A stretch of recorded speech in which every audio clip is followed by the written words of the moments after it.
Yo, what's up mga kaibigan? Nali na tayo magkwentuhan. Opisyal nang nagkampiyon ng New York Knicks at ang ibig sabihin din nito ay nagkampiyon na nga si Jalen Brunson. At hindi lang ito basta nagkampiyon mga kaibigan, bagkus pinangunahan niya nga ang Knicks mga kaibigan sa championship at inuwi niya ang Finals MVP award matapos na mag-average ng 32.6 points, 4.2 rebounds and 4.6 assists per game on 51% shooting sa field, 43% shooting sa 3-point line at 88% naman sa free throws. At nagtala din siya ng mahigit 11 points sa bawat fourth quarter ng NBA Finals. Noon nga sa Dallas Mavericks ay binarat siya mga kaibigan. Nagpakita na siya ng potensyal na maging mahusay, subalit alam naman ng lahat na hindi may lalabas si Brunson ang kanyang tunay na galing kung maglalaro siya sa likod ng isang ball dominant star na tulad ni Luka Doncic.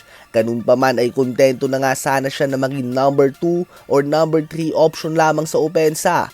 Handa na din siyang tanggapin lamang ang 4 years 55 million na contract. Ganun pa man ay mas mababa pa nga dito ang inoffer ng Mavs, kaya naman lumipat siya sa New York Knicks at dito ay nakita na madami ang kanyang tunay na galing. At ngayon ay kinoconsider na siya bilang ang greatest Knicks player of all time matapos sa pangunahan nito sa championship.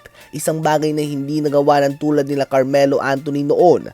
Matapos sa maging MVP candidate ni Luka Doncic sa kanyang pangalawang taon pa lamang sa liga, inakala na madami na ang regular season MVP, championship at finals MVP ay darating na lamang sa kanya eventually. It's just a matter of time nga daw. Subalit hanggang ngayon ay wala pa din nga si Luka kahit isang MVP at championship. Sino nga ba mag-aakala na mauuna pa si Jalen Brunson na magkampiyon kaysa kay Luka Doncic? Akala nga ng madami noon ay sobrang laki na ng upgrade ni Kyrie Irving na number 2 option kaysa kay Jalen Brunson.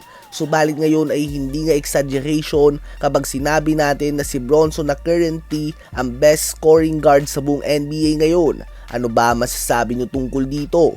Habang San Antonio Spurs naman, bagamat nagkaroon ng palpak na performance si De'Aaron Fox ngayong NBA Finals, sila ay nananatiling committed dito bilang kanilang franchise point guard. Isang napakalaking sugal lalo na't nagsalita na nga si Devin Vassell na hindi masaya si Dylan Harper sa kanyang minuto sa Spurs dahil obvious naman na deserve dito ng mas mahabang playing time. Sadyang hindi lang ito nakakabelo dahil kaposisyon niya nga si De'Aaron Fox.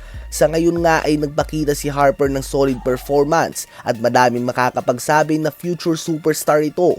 Ganun pa man kung hindi aalisin ng Spurs si Fox ay mananatili itong limitado at hindi din siya makakabelo sa kanyang natural position. Si Fox nga ay may sahod next season na 51 million, 55 million sa sunod, 59 million sa third year at 63 million sa huling taon ng kanyang kontrata. Ngayon nga ay okay pa ito dahil lahat pa under rookie contract sila Wemby, Castle at Harper. Subalit darating nga ang oras na kakailanganin nilang i-trade si De'Aaron Fox upang mabayaran ang tatlong star in the making na ito. Ano ba masasabi niyo tungkol dito?